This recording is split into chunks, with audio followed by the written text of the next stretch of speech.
கல்லூரி படிப்பு படித்த இளைஞர் ஒருவர் ஜல்லிக்கட்டில் கண் பார்வையை இழந்ததால் கட்டட வேலைக்கு செல்லும் நிலையில் இருக்கிறார். மாடுபிடி வீரர்களுக்கு மருத்துவ காப்பீடு அவசியம் என்று வலியுறுத்துகின்றனர் ஜல்லிக்கட்டு ஏற்பாட்டாளர்கள். ஜல்லிக்கட்டில் உயிரிழப்பை தடுக்க உச்சநீதிமன்ற வழிகாட்டுதலுடன் தமிழக அரசு பல்வேறு நடவடிக்கைகளை மேற்கொண்டாலும் மாடுபிடி வீரர்கள் மற்றும் பார்வையாளர்களின் உயிரிழப்பை முற்றிலுமாக தடுக்க முடியவில்லை. மாடுபிடி வீரர்கள் உயிரிழந்தால் அவர்களது குடும்பத்தினருக்கு தமிழக அரசு நிதி உதவி வழங்குவதில்லை. மருத்துவ காப்பீட்டு திட்டத்தை காளை உரிமையாளர்களுக்கும் மாடுபிடி வீரர்களுக்கும் வழங்க வேண்டும் என தொடர்ச்சியாக ஒவ்வொரு ஜல்லிக்கட்டு போட்டியின் பொழுதும் கோரிக்கை குரல் ஒலித்துக் கொண்டேதான் இருக்கிறது. போட்டிகளில் காயமடைவோர் உரிய சிகிச்சை கிடைக்காமல் உயிரிழக்கும் நிலை ஏற்படுகிறது. அந்த வகையில் கடந்த 3 ஆண்டுகளில் மட்டும் 30க்கும் மேற்பட்ட மாடுபிடி வீரர்கள் போட்டியின் போது உயிரிழந்துள்ளனர். மேலும் ஜல்லிக்கட்டு போட்டியின் போது படுகாயமடைந்து ஊனமடைந்த இளைஞர்கள் தற்போது சிகிச்சை பெறக்கூட பணம் இன்றி கூலி வேலைக்கு செல்லக்கூடிய அவல நிலை காணப்படுகிறது. பார்வை எனக்கு இந்த ஒரு கண்ணு சுத்தரா தெரியாதுன்னு, ஒரு கண்ணு மாடுலேருந்து இங்கே கண்ணில் பாஞ்சதுலேருந்து எதுவுமே என்னால் கணிச்சு நடக்க முடியாது, வைக்க முடியாது.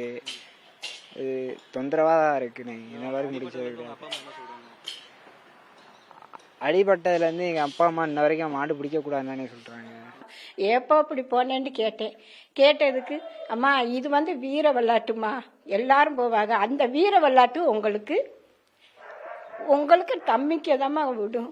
நல்லா நான் ஜெயிச்சு வருவேன், பொருளெல்லாம் ஜெயிச்சியா வச்சியா.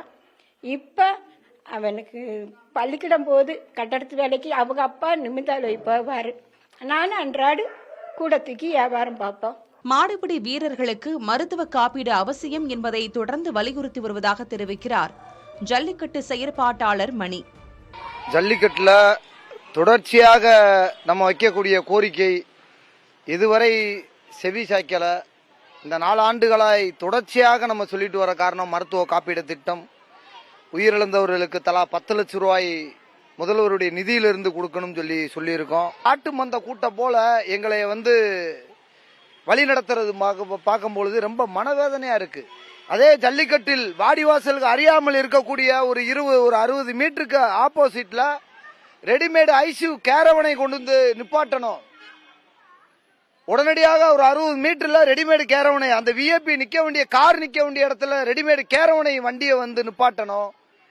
அந்த மாடுபிடி வீரருடைய உயிரை பாதுகாக்கணும்ன்றதான் தொடர்ச்சியா சொல்லிட்டு போற. 1 கிலோமீட்டர் 3 கிலோமீட்டர் கொண்டு ஓடுறீங்க.